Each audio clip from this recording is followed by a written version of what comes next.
Hello everyone, welcome to my channel ways to learning. आज हम science में chapter 5 का क्वेश्चन आंसर करेंगे। तो चलिए शुरू करते हैं। नंबर 1, सही विकल्प का चयन कीजिए। नंबर 1, आंतरिक निषेचन कहाँ होता है? का मादा के शरीर में, खा मादा के शरीर के बाहर, गा नर के शरीर में, घा नर के शरीर से बाहर।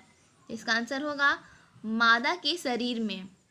नंबर 2, हाइड्रा में जनन की विधि है। का बहुविभाजन, खा मुकुलन, गा खंडन, घा द्विविभाजन।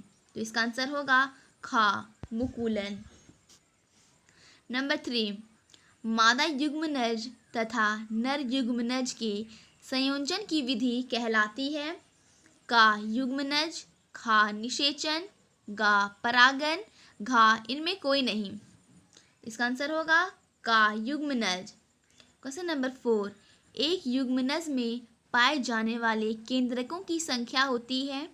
का कोई नहीं, खा 1, गा 2, घा 4। इसका आंसर होगा खा 1।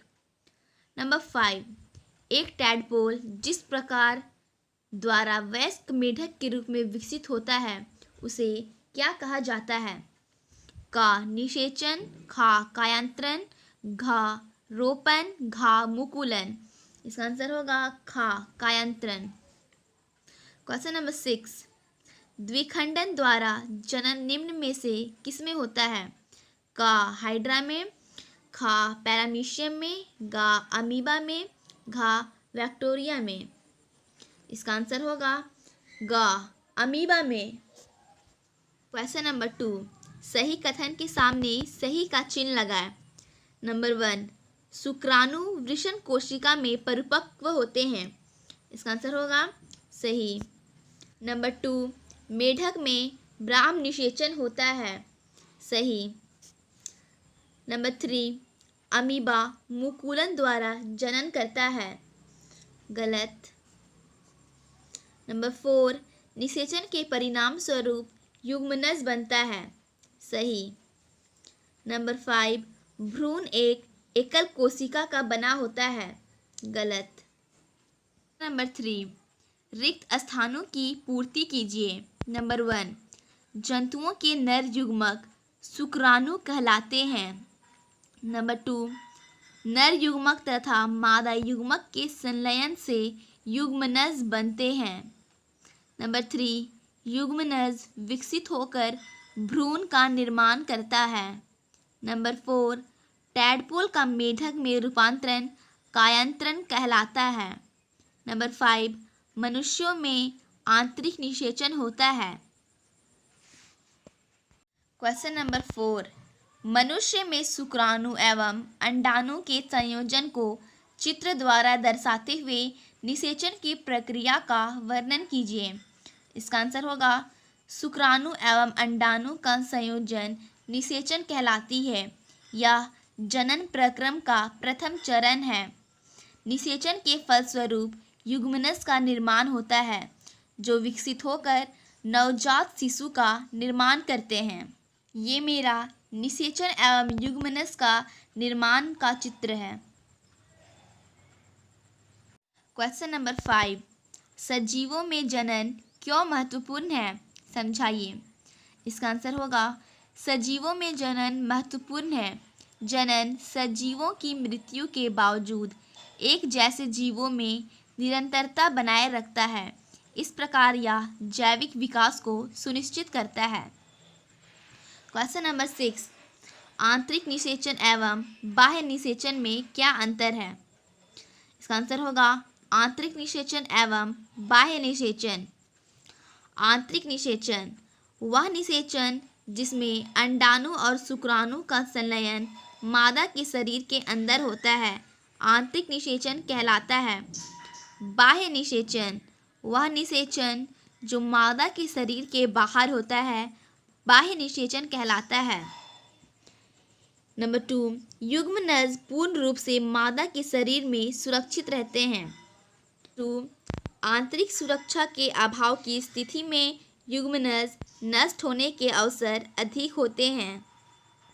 क्वेश्चन नंबर 7, अलैंगिक जनन क्या है? इसका आंसर होगा एक एकल जीव एक नए जीव का उत्पन्न बिना युग्मक का निर्माण किए करते हैं, उसे अलैंगिक जनन कहते हैं। क्वेश्चन नंबर 8, जंतुओं में अलैंगिक जनन की 2 विधियों का वर्णन कीजिए। इसका आंसर होगा जंतुओं में अलैंगिक जनन की 2 विधियां निम्नलिखित हैं। पहला, हाइड्रा में मुकुलन। हाइड्रा के शरीर में कुछ रचनाएं उभार मुकुल के रूप में बाहर की ओर उगती है। ये मुकुल जब परिपक्व हो जाता है तो ये जनक हाइड्रा के शरीर से टूटकर अलग हो जाता है और अपना जीवन यापन स्वयं करने लगता है। सेकंड, अमीबा में द्विखंडन। अमीबा 2 भागों में विभाजित होकर नए संततियों को उत्पन्न करता है। क्वेश्चन नंबर 9, माता के गर्भ के भीतर शिशु के विकास का संक्षिप्त वर्णन कीजिए। इसका आंसर होगा अंडाणु और शुक्राणु के निषेचन के फलस्वरूप युग्मनज बनता है जो विकसित होकर भ्रूण में बदल जाता है। गर्भाशय में भ्रूण का निरंतर विकास होता है। धीरे धीरे विभिन्न शारीरिक अंग हाथ, पैर, सिर, आँखें इत्यादि विकसित होने लगते हैं। भ्रूमण की वह अवस्था जिसमें सभी शारीरिक भागों का पहचान होने लगता है, यह भाग गर्भ कहलाता है। जब गर्भ का विकास पूर्ण हो जाता है तो नवजात शिशु का जन्म होता है।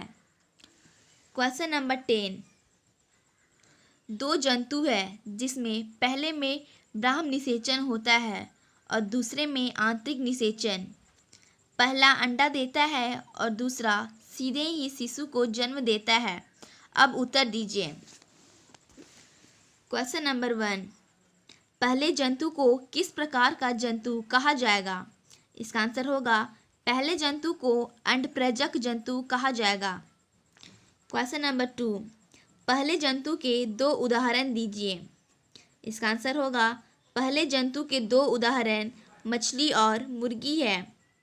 क्वेश्चन नंबर 3, दूसरे जंतु को किस प्रकार का जंतु कहा जाएगा? इसका आंसर होगा दूसरे जंतु को जरायुज जंतु कहा जाएगा। तो ये था मेरा साइंस में चैप्टर 5 का क्वेश्चन आंसर। तो अब मिलते हैं अगले वीडियो में। Thank you.